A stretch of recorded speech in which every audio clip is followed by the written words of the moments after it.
Morning. I'm slightly concerned already. You are so much more efficient than we are in schools. It says I have to speak at 9:45 and it is 9:45. Okay, if we were in school by now, it would be about 9:55 and I'd be saying to the kids, not a problem, the bell's gone, it's okay, I'm still talking, I'm the head teacher. So I will try really hard to stick to time, but obviously you need to be aware that as a head teacher, when you come and speak to people, you're just so used to everyone just going, yes sir, yes, absolutely sir, yes. Please keep talking while you think you're doing an assembly saying something profound, and you know full well the teenager's sitting there going, I just want to go to sleep. I just had enough, sir. You think you're saying something amazing. I was really pleased to be asked to come and speak this morning because education, as we know, is so much about collaboration. It is so much about working together, it says for the title of your seminar this morning. And one of the things that does worry us a lot in education at the moment is what I would refer to as the atomisation of the system, the breaking up of the system, the fact that the way in which processes go at the moment mean that it is much more difficult to create that collaborative working environment. And I'm sure that many of you working with schools and local authorities and academy chains and others will recognise the fact that sometimes collaboration can be quite difficult, but we know that it makes a huge difference. We know that having those national standards that have been referred to already this morning is really, really important. So what I wanted to talk about this morning was both my own experience in education and my own understanding really of what makes a successful education, but also the role that people such as yourselves can play, how we can work together, and also to reference some of the things that I've done, as was said there, within the media, both of the programmes that I've done, and how I think that is relevant to the experience we have. I think it's important sometimes when you start to do these things to make sure that people understand where you are coming from as a person. I always have two photos that I use when I introduce my school to potential new parents coming in. And I use this one and I tell them that's the one my mum likes, because my mum says I look like a head teacher. I look like I'm smart, I look like I know what I'm doing, and I think that's one. And then I show the one that I much prefer. And I much prefer that one because I play rugby every Saturday for a rugby club in Bishop Stortford near to where I live. Those who know rugby will know that I obviously play front row. One of the things I like about rugby is that it helps with every body shape. There are people in my rugby team who are 6'6", and there are little blokes like me of 5'6", and we can still get a game as well. So I always argue that rugby represents the idea of collaboration, that you can have little blokes, big blokes, blokes in the middle, everything under the sun, and all can work together. And I think one of the things that obviously you will understand with working with schools is actually those two pictures sort of represent the reality of life working with schools. We have this very smart image, we have this very clear presentation that we want to have. We want everyone to think that we are super organised, efficient people, that we have a very strong public image, that everything is ordered. And then we know when we work inside the system that perhaps the picture on the right is a little bit more reality. We know that there are lots of things going on and it is all the time about just getting in, getting your hands dirty, getting on with things. And I know from working with the catering company in my own school that we have a tendency as a school to come up with new ideas that they'll probably say every day. I would argue maybe every week. Every day is probably a bit unfair, but maybe every week where you are constantly saying, oh, we don't really like that, we want to do this.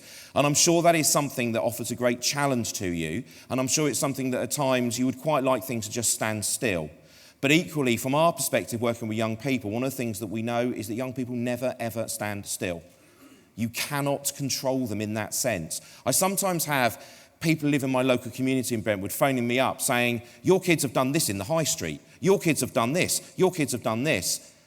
And I will get involved, and I will intervene, and I will go and visit, but I will always also say to them, they are children, and that is what they do.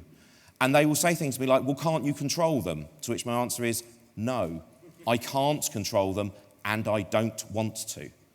I don't want to control them. I want to influence them. I want to encourage them. I want to help them, but I am absolutely crystal clear that when I work with children, I don't want to control them. Why on earth would we want to control children? Surely part of the benefit of childhood is that actually you don't have the responsibilities as adults and you get to be a bit uncontrolled. You get to be a bit wild. You get to do the things that we would quite like to do, but we have responsibilities and we can't. So that sort of starts off with the way in which I look at it. This is a phrase I use with the children in my school all the time. Whenever they tell me something is difficult, whenever anyone tells me something needs changing, I'll always say, don't wish it was easier, wish you were better. Be self-reflective. We know that you, as people in the catering industry working with schools, face an almost impossible challenge at times. Because actually, we live in a society that doesn't help itself. I will come to that towards the end of the talk this morning, but you are working in a framework which doesn't help you because the people you are trying to work with at times don't help themselves. You can come up with the best possible plans in the world regarding helping children to be healthy, helping families to do better.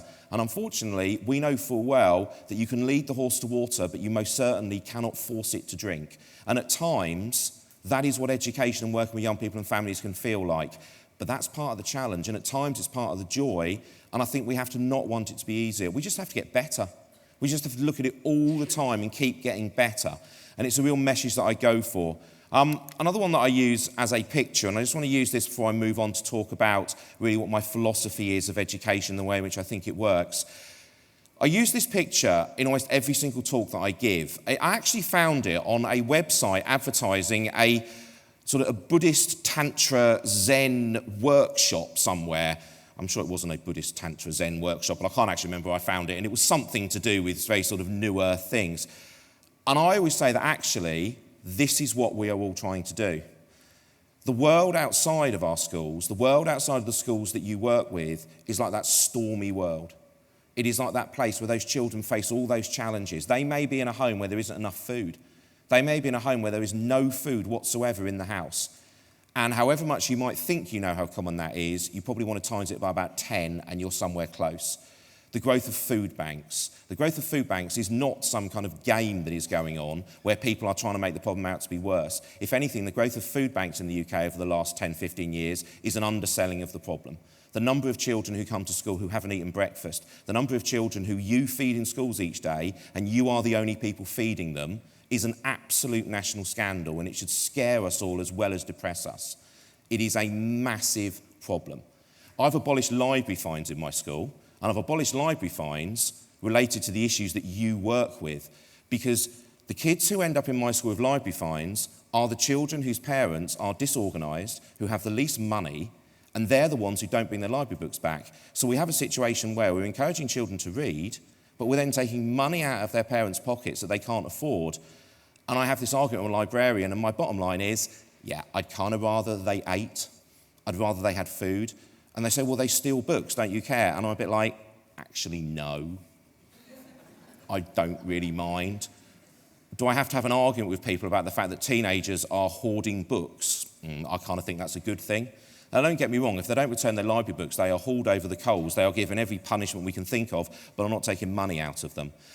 And for me, a school, whatever you're doing in a school, whether you are teaching, catering, whether you are site team, whether you are a cleaning company, you are trying to be like those hands. You are trying to create that safety. You are trying to create that environment where they succeed. We just heard there about the national food standards, about David Laws coming tomorrow. A lot of what the government talks about is that. Michael Gove and Michael Wilshaw, the head of Ofsted, will always talk about the fact that they believe that one of the problems with education in this country is that we allow poorer children from disadvantaged backgrounds to not succeed at the same way. There is so much talked about the lack of access to higher level universities, the inability of children to do things. Very interestingly, some reports came out in the last week or so which show that if you are a disadvantaged child in London, you are actually more likely to go to university than a middle class or wealthy child living in a rural area. Now that doesn't make sense, because all we hear about is the problems of disadvantage. But what was done in the London Challenge, that I'm sure a number of you worked with if you were working in schools in London, over that period from around 2000 until the last few years, was a complete reappraisal of how education worked. And food was really important in that, as was teaching. And for me, it's all about doing that. So I just want to explain a psychological idea that we use in my school, and it's something I very strongly believe in. And actually, you'll find yourself probably doing some of this without realising. Unconditional positive regard is the attitude I have towards young people. I forgive them everything. I will never, ever hold a grudge against a child. Every day is a new day. Whatever you do is a start again process. And actually, if you are somebody serving dinner in a primary school somewhere, and every single day a child comes in and is rude to you, every single day a child comes in and tells you your food is terrible, as I'm sure happens, I know it happens in my school, and I'm sure it happens in schools you work with, what you surely want is you want staff who are in there following that principle. that every single day they have a smile on their face. Every single day they are collaborating with the teachers and the parents in the school by welcoming that child back in. Because maybe on day 772 of that child's education experience, that's the day when they smile and say thank you. That's the day when they eat the food you want them to eat. So for me, this unconditional positive regard is the way in which we have to work with young people. People often argue that children should behave better. Children should behave like adults. My response is always very simple. If you want children to behave with the responsibility level of adults, then give them the same rights as adults. Would you let a 12-year-old vote? Would you let a 12-year-old buy cigarettes? Would you let a 12-year-old get married without their parents' permission? Would you let a 12-year-old buy alcohol? Would you let a 12-year-old join the army and fight on the front line? No, you wouldn't, because they're a child. So therefore, you treat them as a child, which means you respect the fact they're not an adult. Therefore, why do you expect them to behave like an adult? Why on earth do you expect a 12-year-old to know they must say please and thank you? Why? If you think that by the age of 12, a child is failing to be a decent human being because they don't have proper manners yet, then what you're basically saying is that at 12 years old, they should be an adult. And if you're going to follow that mentality, then you need to let them vote. And there is no way you would let them vote. So therefore, let children be children. Recognise that it is our job as adults to help them. And that is something we can make a massive difference to collectively. This is everywhere in my school. In my ideal world, I would have no school rules whatsoever. This is when I'm feeling very kind of overexcited about the way the world can work. And then I kind of realise the reality is a little bit different to that. When I came into my school, we had about 150 pages in our behaviour policy, including appendices that ran for probably another 200 pages. We no longer have a behaviour policy, we have a success policy. Because actually, surely what we're trying to do is make children succeed.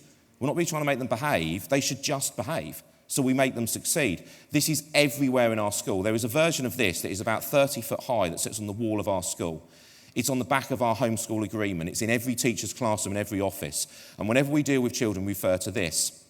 And if you think about the work that you do as caterers, and you will think about the work you do as food suppliers and whatever part of the industry you are in, this is really what you want in your relationships with your schools. You want to present yourself smartly. You want to have the best possible facilities that you can. I spoke to people last night who were involved in fitting kitchens into commercial enterprises. And again, what do they want? They want people to present themselves smartly. They want people to actually cherish what they've got. And this is our values poster. Now, in my ideal world, we just have this. We still have to have rules. Kind of makes me sad, really. I kind of wish the world was just a better place. But for me, this is about positivity all the time, and it is everywhere that we go. We often use the see the world by saying to families, yeah, you can see the world, you just can't do it in term time, because obviously that'd be a holiday. You say, yeah? You see, what I didn't realise was that some people would interpret some of these words in different ways, and I did have a parent who wrote me a letter going, I've decided to take my child to see the world. I really think that you need to look for the good in others, Mr. Drew, and actually you need to help me live fully. And this parent had clearly spent ages writing it all, and my response just simply was, yeah, but not on holiday in term time. And that's the way it is. So that's something that we do, and it represents a lot of the philosophy that we have. Just very briefly, stuff about my school, because I think sometimes these things are relevant to sort of other industries and stuff as well. We were the ultimate coasting school. We spent 13 years being satisfactorily graded by Ofsted through 2 different head teachers to me, and then I arrived in 2012. We were the ultimate coasting school, but the thing I think is relevant maybe to yourselves in the industry you work in is that because our school was full and had 240 year 7s every year, the people running it assumed everything was fine. And it's a bit like maybe you running successful businesses and thinking everything's fine while everyone else around you is just getting a bit better, is innovating, is developing, and then suddenly a little tipping point is reached and you're done. And that's almost what happened to us, in that by 2012, 4 satisfactory Ofsteds in a row, the atmosphere changed and we were at risk of falling apart as a school. So we've now changed absolutely everything. And basics is always important. I put my basics on day one, and these are the things that we did. And one of the things that's key for me is the bit at the end, assumption that excellence is the aspiration of all. And I'll come to that in a minute when I talk about the mystery school for boys that we did in the summer as well. I think sometimes we get embarrassed when we want excellence and other people need not to. And we maybe get embarrassed with the staff that we work with, and we almost sort of shy away from it. And we almost sort of come in the morning, we write our plans, and we think we can do a really good job. And then we're faced sometimes with a little bit of a sort of slightly sullen group of people, or people who maybe aren't so excited and positive we are. And we instantly almost absorb that negative energy. And we let ourselves go. And I tell you what, working with teenagers and parents at times, it can be really easy to do that. And one of the things that I say very clearly to everyone in my school is, everybody wants excellence, so assume they want excellence. And every conversation you have, don't be embarrassed to assume they want excellence. And if you work with that mantra, and you work with young people and families with that mantra, and you assume that everyone wants the best for their children, it has a profound effect on what you do. So when the new food standards come in, when you are working with these new structures, when you are working with the new the infant, I suppose, reception and infant food programme, free school meals for everybody, there are still plenty of people out there who think it can't work. There are plenty of people out there who think it's going to be a disaster. There are, I think, some people out there who want it to be a disaster. And I think you need to be aware of that as well. And I think there are some head teachers who want it to not work. And I think you need to be aware of that if you are working with that. Politically, there are some people who would love to see it fail. And I think there are some in education who would quite like to see it fail for quite unpleasant reasons, actually. And I think you need to be aware of that if you are working with that, you need to be working with the assumption that it can succeed and it can have excellence. And you need to not be embarrassed about the fact that you are putting it in place. There is studies at the moment coming out related to birth weights of children in inner city areas. And the study I watched was one based in Glasgow. And it says that something like the average birth weight of children in inner city areas of Glasgow in the last 10 years has increased by something like 20 or 30%. And the cause is the smoking ban. It's the smoking ban. The ban on smoking in pubs and public places is probably the single most effective public health measure that has been taken in this country, I would argue, in decades. The impact has been massive. Raising the smoking age to 18 has had a massive measure. Fewer teenagers smoke today than at any point in recorded history. And that's because the age of smoking is 18 and because of the public smoking ban. The impact of free school meals for every single child aged between 4 and 7 could be as important. You, as was said by both the speakers for me this morning, by David and by Carrie, you potentially could change the whole landscape. And you need to drive for that. Most right-minded and the vast majority of head teachers are totally supportive of what is going on. And free school meals for every child between 4 and 7 could be as much of a game changer as the ban on smoking in public places. So I think we need to be aware of that. Educating Essex, 2011. I had no idea whatsoever what the impact would be, absolutely nothing. I'd never done anything like it before. I kind of assumed that my mum might watch it and perhaps a friend to the school might watch it. And it became something much more profound. It was filmed in the year before it was shown. It had very little effect on the kids. Children are quite amazing. A lot of teenagers think they're celebrities already. They already do. Yeah? They post everything on Facebook, Instagram, Twitter, Snapchat. They already think they're celebrities. They argue over how many followers they've got on Twitter. It's my little sort of confession of enjoying sometimes lording it over teenagers. I'm probably one of the very few head teachers who has more followers than every single child in his school added together at times. There's nearly 10,000 people follow me, and the kids are impressed if they've got like 300. So when I'm feeling a little bit childish, I'm like, sorry, I'll be 9,000 today. Okay, thanks very much. So they already think they are celebrities. They already think they live that world. So actually, when the cameras are in the school for a year, they weren't really bothered. They really weren't bothered because they had no idea when it was going to be shown. And also, when a teenager is misbehaving, when they are acting up, they can't control what they do. They can't think, oh, there's a camera there, I'll swear some more. It's kind of not how their minds work. They just do what they do.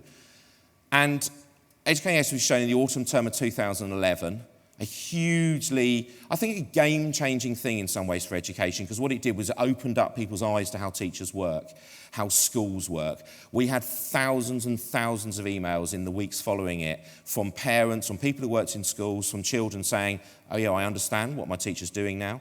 I had emails from parents saying things like, yeah, I went to parents' evening last night and my child's tutor had a real go at him. Before I watched your programme, I'd have probably defended my child. Now I understand where the teacher's coming from, because actually I see how teachers work. And for me, that's what was really important about doing Educating Essex. I think I just about started to realise it might be a big deal. On the Monday, it was shown on the Thursday of weeks in September, October, November. And on the Monday of the preceding week, I walked into Tesco in Harlow, where I worked at the time, and I saw my face on all these TV magazines on the shelves. And I suddenly thought, it's quite a big deal, really. It might be quite important. And then it got to the weekend, and then it got to the show. And it was a really big thing. And actually, the response was overwhelmingly positive. People welcomed it. They've gone on to do Educating Yorkshire, and they've now just filmed a series which will be on later in the year, which will be Educating Walthamstow. And the difference with Educating Walthamstow is that both our school and the school in Educating Yorkshire are not very diverse schools. Harlow is a new town on the edge of London. It isn't a very diverse place. You are still talking 96, 97% white working class or middle class children. There are very, very few non-white children. The school film for Educating Yorkshire, slightly more, but still overwhelmingly a white school. The school filmed in Walthamstow is completely different. And it's actually going to be a very different eye-opener for people about, because it will be the same problems and the same issues, with a slightly different twist to it. So they've done Educating Walthamstow, and they will show that. I'm quite blasé about it in some ways, because I'm not really fussed about whether I do it again or not, because my job is my school with 1,400 children in it and 200 staff. I've got 2,500 parents. I've got thousands of people in the community who look to me for leadership, who look to me to do things, which is why I always start by talking about my own school. The series that was done this summer, Mr. Drew's School for Boys, I was approached by Channel 4 actually in the spring of 2012 to do it. And normally I'm quite sort of quiet about things, and I don't really make a fuss about it, but I wasn't really desperate to do it, but I'd have been happy to do it. So they came with this brief, and they wanted to do a programme which was just about boys. And I said, oh no, it needs to be about families, it needs to be about this, it needs to be about all the dynamic of that. So I took away the brief and in best teacher fashion, remarked it, rewrote it, came back with my own version and said, if you want me to do it, I want to do this, thinking they're going to go, not on your life, absolutely not. And they went, yeah, we'll make that then, that's fine. At which point it was like, yeah, I'm probably going to have to do it now. So kind of a bit stuck with that. So in the summer of 2013, we filmed it. And for me, the big thing was about the difficulty of being a family with a challenging child. Really good example is one of the boys who was hardly featured in it at all. It was a boy called Spencer, who ended up being the captain of the football team when it was in one of the episodes and we had that. He was hardly in the programme at all, because actually he came along on the first day, was so horrified by the behaviour of the other children that he turned to his mum and went, is that what I'm like normally? To which she went, yes, Spence, you are. And he was almost cured overnight, basically. He was so appalled by these other children's behaviour that was it from that moment onwards. He did stay for the whole 4 weeks, because I think his parents enjoyed being there and they quite liked the fact that he was the best behaved boy for the first time in their life. But the problem that Spencer's family faced was that they had 3 older boys in their family. Spencer was 12 when we filmed the programme. He has 3 older brothers who are in their late teens or early 20s. All 3 were fantastically successful at school, were never in trouble with the police, never in trouble with their teachers. They were head boy, they were prefects, they were absolutely fantastic. Spencer's parents are great. They are really good people. They are hard-working, they are caring, they volunteer, they do everything. And then suddenly, they were faced with this 4th child who was a nightmare, and they had no idea what to do. Now imagine yourself in that position as a parent. Where on earth do you learn the skills to deal with an incredibly troubled and challenging child if your previous 3 children have basically been perfect? Where do your skills come from? And they were absolutely stuck. And they, for me, were a classic example of how we should understand the difficulties families face and not assume that they are bad people. The families on the School for Boys, one of the things that I hadn't realised before making it was this. If you have a very badly behaved child in your family, you might be partly to blame. You might be responsible in some way. But say you've got 2 or 3 other kids who are around the same age. The thing I hadn't realised was they never, ever went out. They never went to the zoo. They never went to the seaside. They never went anywhere because this child was so badly behaved, it wrecked every single day out they had. So their whole family life was wrecked by the behaviour of this child. Now, what are they going to do? Get rid of the child? We're not going to do that at all, are they? So therefore, they busied on. They tried really hard. They carried on. And these parents were at breaking point, and what we saw over the 4 weeks of making the programme, what you saw in the episodes was parents who tried. At times, they were like a car crash waiting to happen. There are times with the parents on the programme where I was standing with them while it was being filmed thinking, I know what you're going to say. You're going to say that you give your child carbonated, sugar-filled, caffeine-filled fizzy drinks for breakfast because they're tired in the morning and it sets them off for the day. And I'm just standing there going, please don't say it, but you're going to say it. And out comes the words, and they say things like, oh yeah, well he swears a bit and it's a bit of a joke, isn't it? And they were just at times very, very difficult in that way, but what they did was they bought into the process and they tried really hard. And for me, the reason why I was prepared to make it was this idea of redemption and to show that families have a very hard time. Diet was a massive issue for them, and we know that, and I'll come on to that in just a moment. To round off, the challenges to health in schools, and I want to really not talk specifically about laws and other things, but talk about maybe the things in society and the problems that we face. One of the biggest problems I have is the right of parents to take offence at everything. Okay, I'm not going to sugarcoat that one at all. At times, parents are 1,000 times more difficult than children. 1,000 times more difficult, because I'm a parent. And if I don't like what you've said about my child and you've upset my child, I'm going to take offence.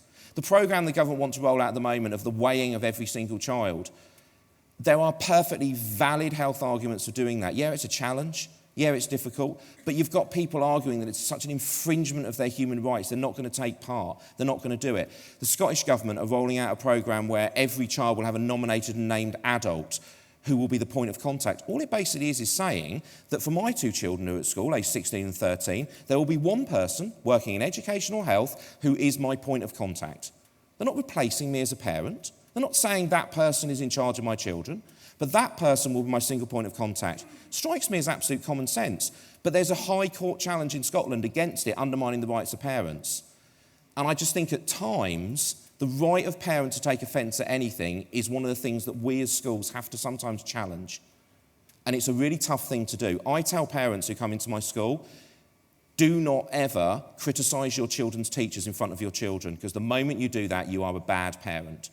How on earth is your child ever going to respect their teacher if you as a parent criticise your children's teachers? Why on earth should they? So sometimes parents have to be challenged very strongly about their behaviour. Avoidance responsibility for age-rated products. This is an absolute bugbear of mine, maybe nothing to do with catering at all, but it is a massive big issue. Why on earth do some parents think that they know better than the person who puts an 18 certificate on a video game?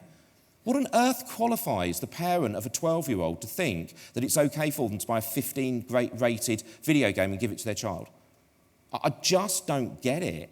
You go into Game or one of the video game shops and they will tell you that whenever a new 15 or 18 rated violent video game comes out, they have a line of, and the phrase they use is middle-aged mothers, and I know that's probably very stereotypical, but I have no doubt that it is pretty much true, who turn up and buy these games. There's no way they're playing it. They're buying it for their children who aren't old enough to buy it. Where on earth is their responsibility? Where on earth is them doing their job? I talked about that on the School for Boys programme, and I had an email from a parent who said, I totally agree with you. I don't want to buy my son this game, but every single other parent of his friends have bought their child the game and my son is missing out. Parenting is hard. What on earth does that mother do? Every other child in her son's friendship group, age 12, has this 15-rated video game. If she doesn't buy it for her son, he will probably end up being teased and chucked out of the social circle with his friends because he can't play the game. Yet she wants to do the morally right thing. And that comes back to my point at the start about how when you are fighting for the things that you know are right in your industry, working with schools, you've got to have the moral purpose and courage to do it and not back away. Electronic devices, simple thing to really think. Looking around the room, I think everyone is probably either older than me or about my age or maybe slightly younger. I'm 41, so that puts sort of people in that kind of age range. When we were at school, there was one phone in your house, probably at the bottom of your stairs, and it didn't ring very much. And in the evening, you went home and you didn't see your friends unless you went to a club. In the summer holidays, if you lived in a different village to your friends, you didn't see them for 6 weeks. That was normal. You didn't die. You try telling a teenager today that's the case. They have got a computer in their hand. It's not a phone, it's a computer. The phone is a minor part of its technology. We are creating a situation where children have a computer in their hand with about 10 different apps for communication. They are constantly being contacted, they're obsessed with it. We need to stop blaming children for getting things wrong, use their mobile phones, and we as adults need to start taking responsibility. We need to bear in mind that they didn't create this society, we did.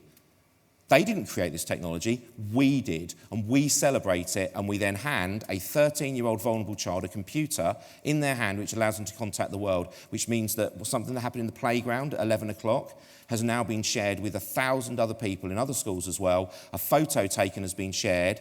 What on earth is that child supposed to do? I don't think sometimes we understand how difficult it is to be a teenager today. We think it's easy because they've got all of these things.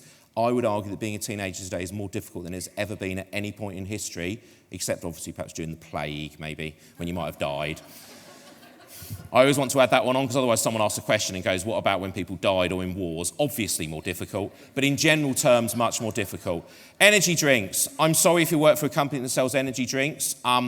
Where are your morals? Where are your morals? Okay? Energy drinks need to be made the same as alcohol. They need to have a rule on them to not be sold to anyone under the age of 18. Energy drinks, in my personal opinion, need to either be made 18 rated or banned. There is no need for them, and they are a product that needs control. They are more damaging to children today than cigarettes or alcohol. Fewer teenagers smoke or take illegal drugs today than they did 20 years ago. Fewer of them smoke, and as much as it may be quite surprising to know, fewer teenagers drink alcohol under the age of 18 today than at any point in the last 30 years. And we stick energy drinks in their hand and we let them have it. It's not good. Bedtime routines. Parents need to make their children go to bed. They need to control it because children don't have enough energy in the morning. Absolute focus on results. This is something education needs to worry about. You need to fight the corner sometimes with your schools and remind them of their moral purpose as schools, because we as head teachers can become quite obsessed with results. It's hire or fire. People lose their jobs. But if we over-fixate on results, we lose the focus on others. And what we sometimes need as head teachers, as governors and others, is people sometimes like yourselves coming in and going, hold on a minute, what about that? What about letting me do that? What about letting me do that? I could do this for you. I could help you with this. And make it easier for us, because at times we fixate on results.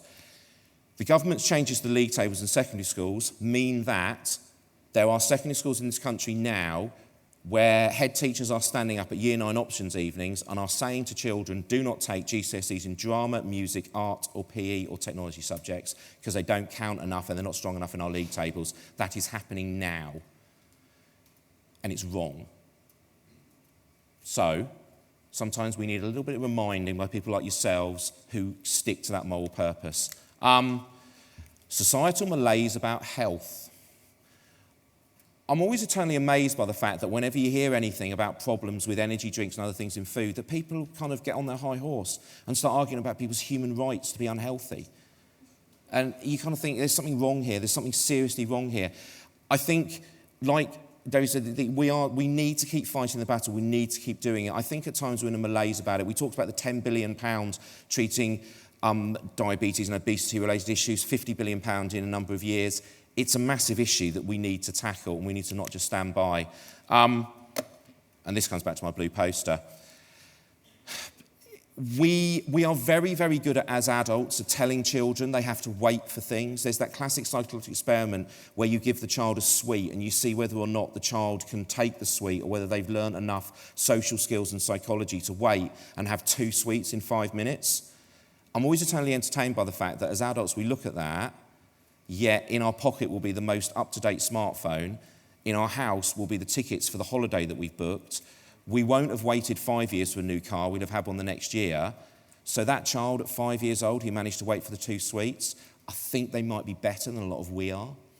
And I think sometimes we need to bear that in mind. I don't have a terribly negative view of the world, but I think sometimes we look at children and be negative about it. I really appreciate the opportunity to give you the view of a head teacher of what you are doing. I really appreciate the opportunity to talk a bit about the TV stuff that I've done. You can make a difference, and I hope that you continue to do so. Thank you.